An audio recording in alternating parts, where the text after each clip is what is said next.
right, well, thank everyone for being here today. Just want to go back on a timeline of how we got here. Several months ago, during a subcommittee hearing of oversight, there was a motion made by Democrat member Summer Lee to subpoena the certain documents. Then the motion was amended by Scott Perry to include subpoenas for various names. I think there were 8 names originally, including Bill and Hillary Clinton. Everyone that was included in that subpoena has already either been interviewed by the Oversight Committee or sent in a statement that they had never met Epstein and had no knowledge of the investigation, except the Clintons. We worked for 6 months to get the Clintons to come in, and then they acted like they were going to come in, and then they didn't show up. And obviously we moved to hold the Clintons in contempt. And I think one thing that surprised the Clintons, they assumed the Democrats on the committee would vote in a partisan manner and not vote to hold the Clintons in contempt. And what they learned was a majority of the Democrats on the committee either voted to hold the Clintons in contempt or voted present. And I think that's a statement that this investigation is serious.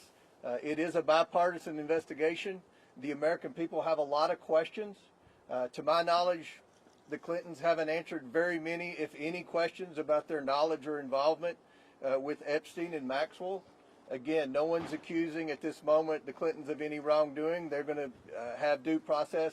But we have a lot of questions, and the purpose of the whole investigation is to try to understand many things about Epstein. How did he accumulate so much wealth? How was he able to surround himself with some of the most powerful men in the world?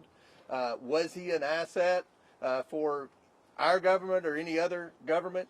These are the questions that we're going to ask over the next 2 days, and hopefully we'll be able to get some answers. And as always, we're going to release the transcripts. We're going to release the video as soon as everyone has approved it. The normal process in a deposition is the attorneys would have the opportunity to review the transcript and review the video to make sure that there are no errors. And this is going to be a long video because this is going to be a long deposition.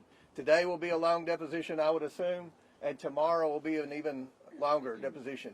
Every member of the Oversight Committee is going to have questions for the Clintons, as well as our trained staff that do nothing but depositions. So after our hour of questioning, we're going to send a couple of members of the Oversight Committee out to be able to give you an update of what's going on and answer some questions. So with that, we'll answer a question or two, and then we'll go back to the Mr. Kohler, are you concerned that there has been a cover-up of sexual abuse of a minor by President Trump? There are missing FBI records that appear to be. No, we're looking into the accusation by the NPR.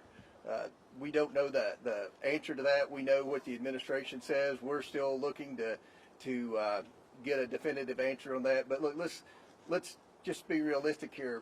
If you go by a lot of what the Democrats have said, you had Jasmine Crockett accused Lee Zeldin of taking donations from Jeffrey Epstein. It was the wrong Jeffrey Epstein.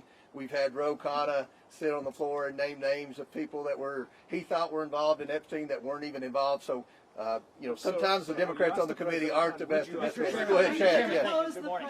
What about the idea, though, that I understand you say that this is different with some of the members or some of the people who were subpoenaed who didn't have a direct contact. But some folks have said it seems like the Clintons are basically on trial here versus people who know more about the, what was going on with Maxwell, what was going on with Epstein, and that this is really kind of dragging them through the mud when there are other witnesses. Well, let's address that, Chad. The Democrats voted to subpoena the Clintons. The Democrats voted with the Republicans to hold the Clintons in contempt. So the Democrats have just as many questions for the Clintons as the Republicans. So this isn't a partisan witch hunt. This was a motion, a bipartisan motion supported by the Democrats to bring the Clintons in. So I don't think it's any type of being unfair in any way to the Clintons. They've never answered questions, unlike President Trump, who gets questioned every day by just about every one of you about his knowledge or involvement with Epstein. To my knowledge, the Clintons haven't answered very many questions about it. So we'll do one more question. Go ahead. In the spirit of bipartisanship, would you then ask the Commerce Secretary, Howard Lutnick, to come testify? It seems like he has some information. that's very possible, and I think I think it's a good possibility that his name will arise in some questioning today. It'll maybe? be on my list, and I have an email I printed off for Hillary to ask about Howard Lutnick today. So We're asking again, and I want to remind everyone, we've already brought in Alex Acosta and Bill Barr for deposition. That's 2 Republicans in the Trump administration. So this isn't just about Democrats. This is about anyone that has any knowledge of Epstein, the investigation. I think we all agree the government failed. The government failed the victims. And what our role is, we can't prosecute anyone. But what we have been doing is getting transparency to the American people. We subpoenaed the estate. That had nothing to do with the discharge petition. We subpoenaed the documents for the estate. That's what the victims asked us to do. And what you're seeing is there is accountability finally happening. You've seen at least a dozen very powerful people, men and women, who have already resigned, many in disgrace from their board positions. So we're seeing accountability, but we have a desire to see a lot more accountability. We want to get the answers, and hopefully the next 2 days will be a step in the right direction on our investigation. One more, and then That being said, I mean, Hillary Clinton has said she has no links to Jeffrey Epstein.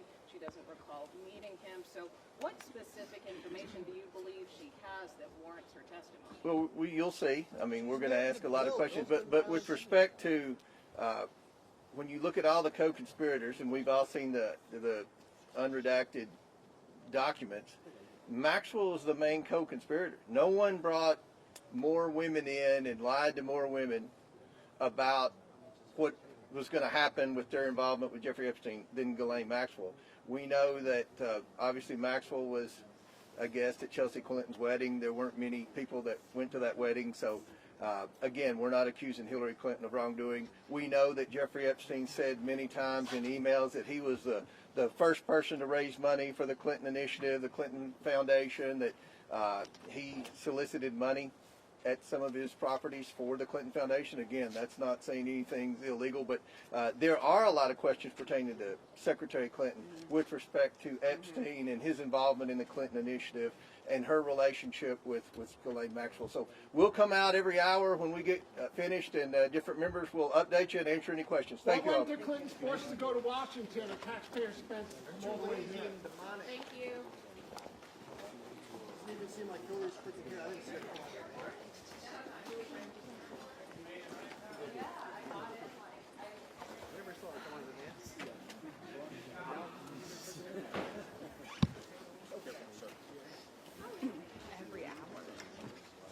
Thank you. You got it.